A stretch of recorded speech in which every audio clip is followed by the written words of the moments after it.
Physiotherapy exams की तैयारी कैसी चल रही है? देखिए, कुछ टॉपिक्स ऐसे होते हैं ना जो स्कोर को सीधा ऊपर ले जाते हैं। इंफ्रारेड रेडिएशन यानी आईआर बिल्कुल वैसा ही एक टॉपिक है। चलिए, आज इसे इस तरह से पक्का कर लेते हैं कि एग्जाम में एक भी नंबर ना कटे। कभी सोचा है कि गर्मी की एक मामूली सी किरण में इतनी पार कैसे हो सकती है कि वो न सिर्फ मरीजों का दर्द कम करे बल्कि आपकी मार्कशीट में नंबर भी बढ़ा दे? है ना कमाल की बात। चलिए इसी के पीछे की साइंस को समझते हैं। तो सबसे पहले ये आईआरआर आखिर है क्या भला? बहुत आसान है।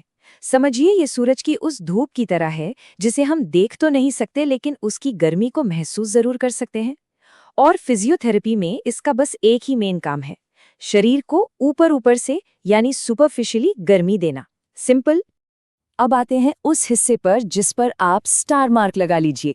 ये वो जगह है जहां से एग्जामिनर सबसे ज्यादा सवाल पूछते हैं, जनरेटर के प्रकार। इसको ध्यान से समझिए क्योंकि यहीं अच्छे और एवरेज नंबरों का फर्क तय होता है। तो देखिए, इन दोनों जनरेटर्स में फर्क समझना कितना आसान है। एक तरफ है ल्यूमिनस जो नाम से ही साफ है, ये बल्ब की तरह रोशनी और गर्मी दोनों देता है और इसकी गर्मी स्किन में ज्यादा अंदर तक जाती है। दूसरी तरफ है नॉन ल्यूमिनस जो हीटर की तरह सिर्फ और सिर्फ गर्मी देता है और इसकी पहुंच थोड़ी कम गहरी होती है। और हाँ, ये जो दूरी के नंबर दिए हैं ना, 50-75 सेंटीमीटर और 45-60 सेंटीमीटर, इन्हें जरूर याद रखिएगा। यही वो डिटेल्स हैं जो एग्जामिनर को बताते हैं कि आपको पूरी जानकारी है। अच्छा, इन दोनों में कभी कंफ्यूज ना हो इसके लिए ये एक लाइनर सबसे बेस्ट है। L for luminous, L for light. तो इसमें लाइट और हीट दोनों होंगी और नॉन ल्यूमिनस उसमें सिर्फ हीट। ये याद रखने का बहुत ही सिंपल तरीका है।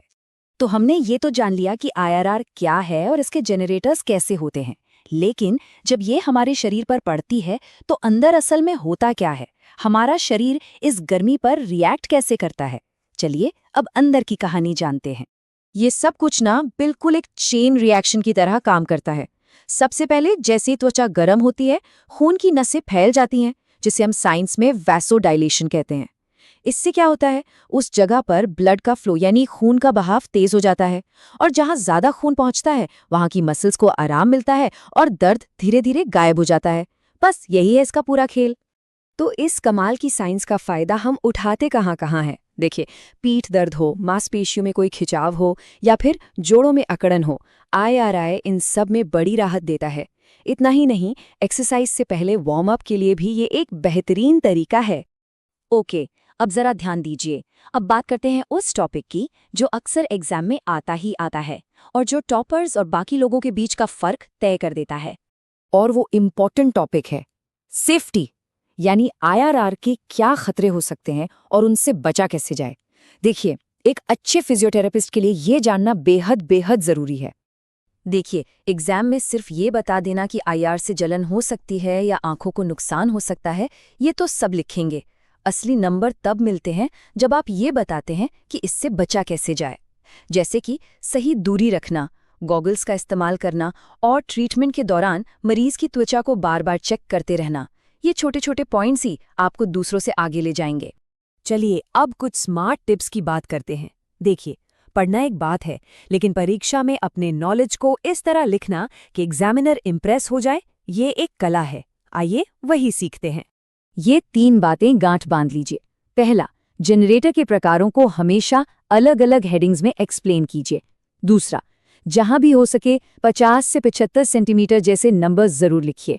और तीसरा, जब भी आप खतरों की बात करें तो उनसे बचने के उपाय यानी प्रिवेंशन मेथड्स लिखना कभी मत भूलिए।